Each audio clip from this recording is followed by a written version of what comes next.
Well, hello there. This is Jake of 8-Bit Joystick, formerly of 8bitjoystick.com, and this is... I'm Marcy. I work at the local video game store in Portland. That would be Hawthorne Game Exchange. Hawthorne Game Exchange. Oh, our favorite guy's here this already. This guy, he wanted to be involved in all this, so he's a little spicy right now. But it is the first day at night of Hanukkah, and getting ready to make latkes, and I got my Sendico, latest Sendico package, so here to open it. So we got a cute little, like, Japan post. There's like a cat on the box that's like saying something of notice, but he's all taped up. He's being silenced. Sad, he's being censored. yeah. It's probably like a used box. I don't know. But, do you ever get Japanese newspapers? Yes. In any of these? Yes, and sometimes they do little cranes, Japanese cranes, which are appreciated, and I sort of save them. Cute. The cat is, I believe, like Yamato Post, the Japanese post office. One of the post companies has this like logo as a mother cat carrying a little kitten, and it's just adorable. So,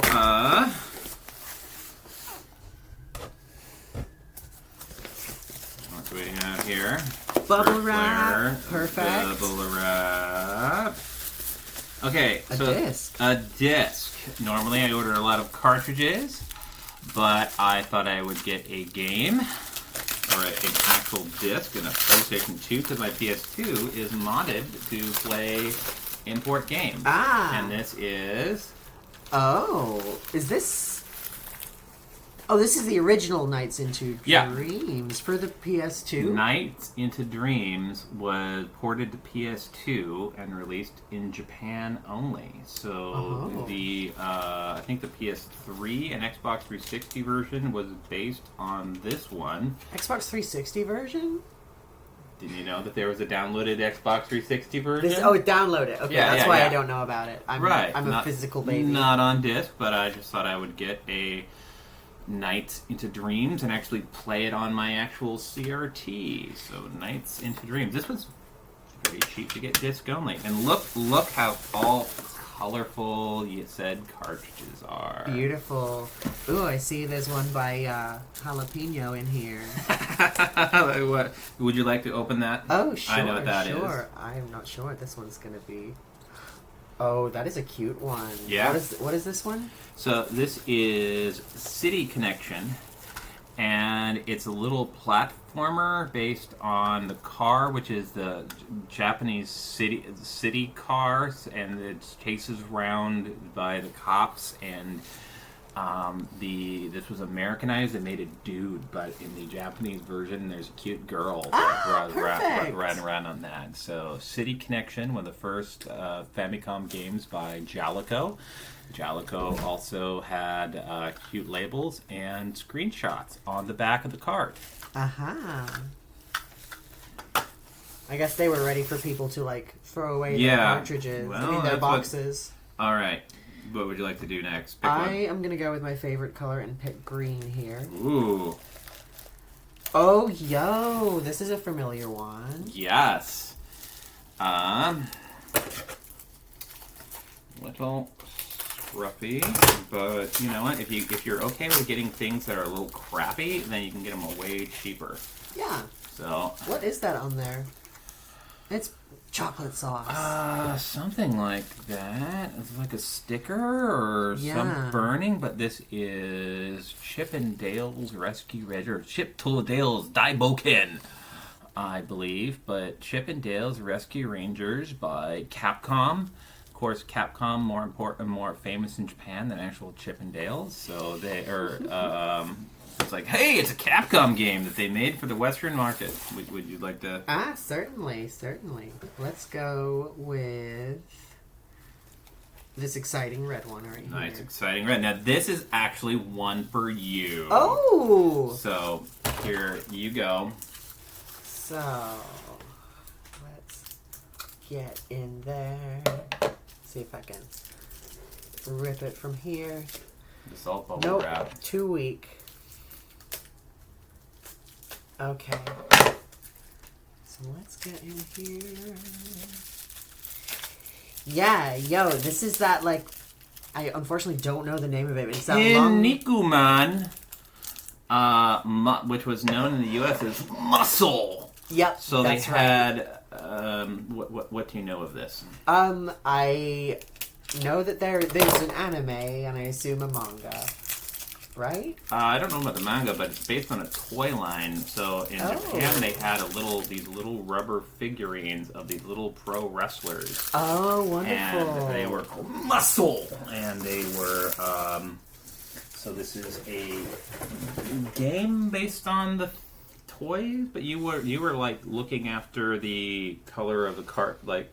Oh, yeah. I wanted some cute color cartridges, and I've always been wanting to try one of these games, and I figure, like, what better way to experience a wrestling game? Like, I already don't know what's happening in wrestling, so, like, a language I don't actually speak will be, like, acceptable for me. Okay, now here's one that I wanted to see. Oh, that's the fabled Japan-only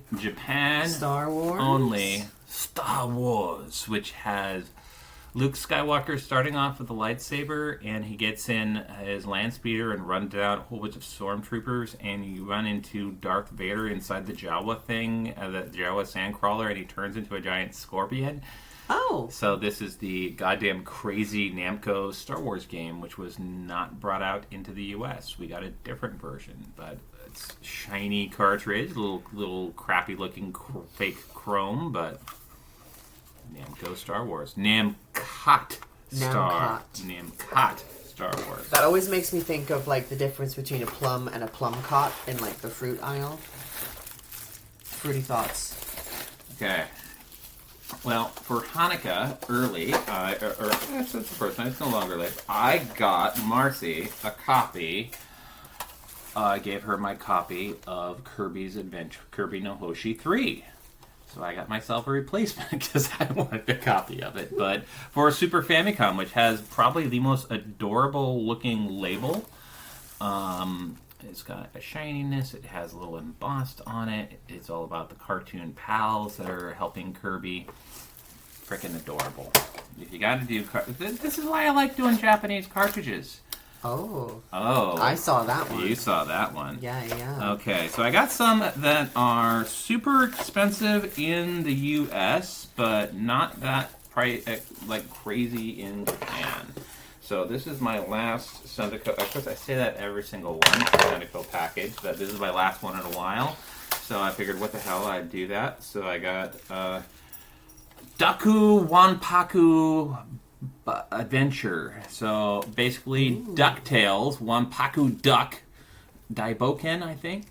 Yume, that's a dream. So it's DuckTales, DuckTales 1 by Konami. Uh-huh. And if you gotta do number 1, might as well get 2. Might as well. Now that one in the US is like over $200 now. Yeah, this is ridiculously expensive. So DuckTales 2, I think I got it for like $30, $35. So is it the same as a Famicom? Yeah, the game is like, you can figure out the difference, but, or you play it for the story or whatnot. I play for the platforming, but so I got DuckTales 1, DuckTales 2, and Chippendales. And I thought about ordering Chippendales 3, but that's also like a $120 game. So, because that was actually pretty rare in Japan, too. All right. Pick one and show our... Sure. I'm going to go with this one right here. Ooh, that looks like a funky one. Let's see if you can... I know what this is. Let's see if you can figure it out. Okay. Is this a game that was localized in the U.S.? Yes, but not... Actually, no. Yeah, the U.S. version did come out on NES, and it also came out on TurboGrafx 16. Like movies. Is it an American movie? He has been done movies that have been released in the United States, but I don't think he's mostly known for Asian film productions. think Hong Kong. Yeah, it's not like Bruce Lee or Jackie Chan, is it? Is it? I'm not. The ding, bing, bing. Yes? Jackie, Really? Jackie Chan, Oh my action God. kung fu. That is a terrible caricature of him. Well, I kind of see it in the cheeks a little now bit. you see it now, but you'll have Yeah. to see in the early '90s. He had like the hair. So this is like Jackie Chan from the '70s, where he had the big moppy hair and did a lot of kung fu movies. So Jackie Chan Action Kung Fu is the American name of that. Okay, keep going. All right. Well, this one just kind of flopped over. Yup. Oh, another 200 plus American cartridge. If you got to get an American version, it's pricey as hell. Japanese version, I think this was like, again, for like $30. But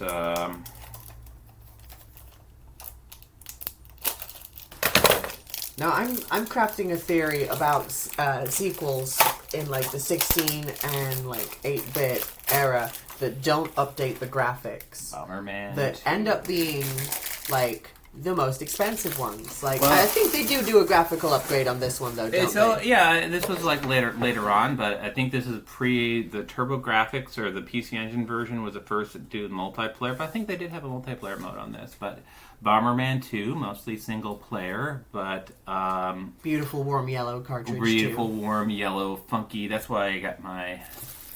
All right. Let's go. Well, I see something super in there, I think. Or did that one? Oh, you already grabbed that one. That was Kirby, wasn't it? No, this is Oh. Joy Mech Fight. So this is a Nintendo-made game that was never released in the U.S. It is a Street Fighter game for 8-bit Famicom hardware. It came out in 1993. Joy Mech Fight, where you played robots that are balls that are disconnected to themselves. So it was like Like Rayman rules, kind of. Rayman, or Yeah. what was the Vectorman? Oh, yeah, of course. So like a 2-on-2 fighting game by Nintendo for Famicom.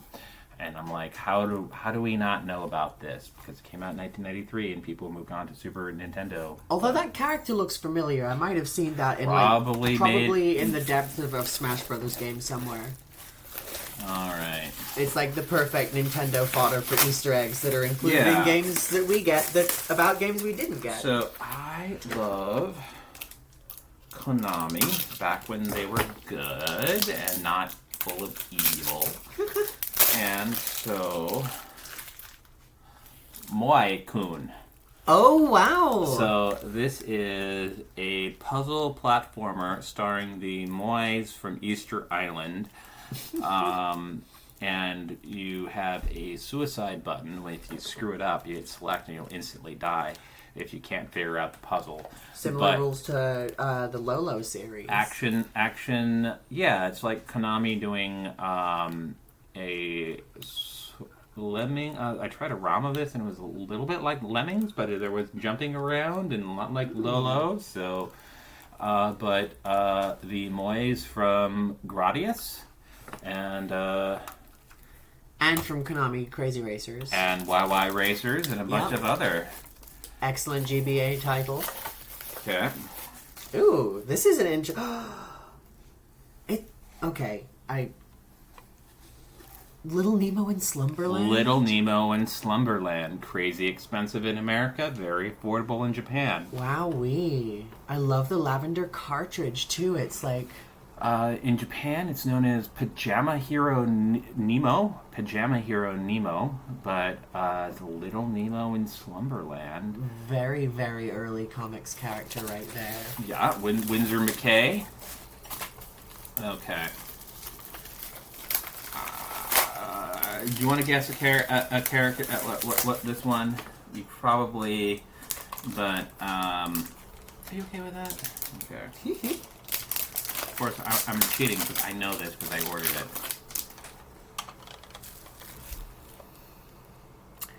That I feel like I've seen that uniform before. I think it's called Yachimaru-kun is the Japanese name of it.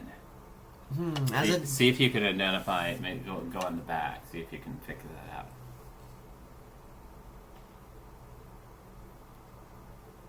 This is this just like... This is setting off my Dragon Ball brain a little. It does look very Akira Toriyama, but Akira Toriyama is super popular in the 80s, but it is not. This is an Irene game. Kid Nikki the Radical Ninja was what it was localized as. Oh! I loved this game as a kid, and the Famicom, look how weird and funky the originally manufactured Famicom carts are. I love this artwork, too. Alright, and a Game Boy, my last one, a Game Boy Advance game. Ah! Now this is made in Wario. Right. This isn't Shake It, this is Twisted. Yep. Yes. So this is Wario Land, WarioWare Twisted, or Made in Wario. I'd have to see the translation of it. But this was like damn near $100 in the U.S. And the Japanese version was like $6. Wow. So this is kind of for my living situation. I live with someone who owns a video game store. A different video game store. It's scandalous. Yeah. But in her room, she has random like life related things lying around, like I do. Like I have comics things lying around my room. She has an American copy of this that is like busted, needs to be fixed, just on her bedroom floor somewhere. Of course, if I say that now, she's probably picked it up already. Maybe. We'll see. So, to review, Nights into Dreams, the PS2 version. Because I'm trying to convince myself not to get a Sega Saturn, because that's a big, deep, dank, hard, expensive rabbit hole. Don't do it. And I'd rather go down Famicom-related rabbit holes. Just train a Raspberry Pi. Don't do the Saturn unless you have no other choice. If you can figure it out. So it'd be interesting if this one lights up, because I know previous Irene carts had a light when you pop Famicom cart. So Yachimaru-kun, the first game, also known as Kid Nikki the Radical Ninja. There was actually 2 and 3, but it came out in Japan, but they're crazy expensive. So I'm like, I'm resistant to go over $100. This, I'd have to look up the cost, but it was very reasonable. And Japanese version, Bomberman 2. Legit, much cheaper than the NES version. Then DuckTales 1, DuckTales 2. Again, these are very affordable if you want the Famicom cartridge. And they're super playable too. Yeah, I mean it's a platformer, and you know you can always play the American version and get the story. And if you care about the DuckTales cinematic universe and you want to follow the plot, you know. Yeah, I honestly play all my copies of these games, like. Not these games, but all my Famicoms I play on Top Loader AV Retron. Yep. Just as NES. I have a little converter cartridge, and these games fire up just as, if not a little easier than the gray carts without that. The weird thing is about the Famicom carts is that they don't have the 72, so it's 60 pin, it's not the 72-pin lockout chip, and they are more tolerant for faults. So if they don't get 100% connected, they'll have sort of graphical errors. And the American systems are like, nope, it's all or nothing. Pajama Hero Nemo, Little Nemo in Slumberland, City Connection. And for her, Kinnikuman, Crazy Namco Star Wars, Joy Mech Fight, Mr. Moi. It's either Mr. Moi or Moi-kun. I'm very excited about trying that one out. Jackie-chan Action Kung Fu. All right. That one I'm curious about too. I'm hungry. We're gonna make some latkes. Happy Hanukkah.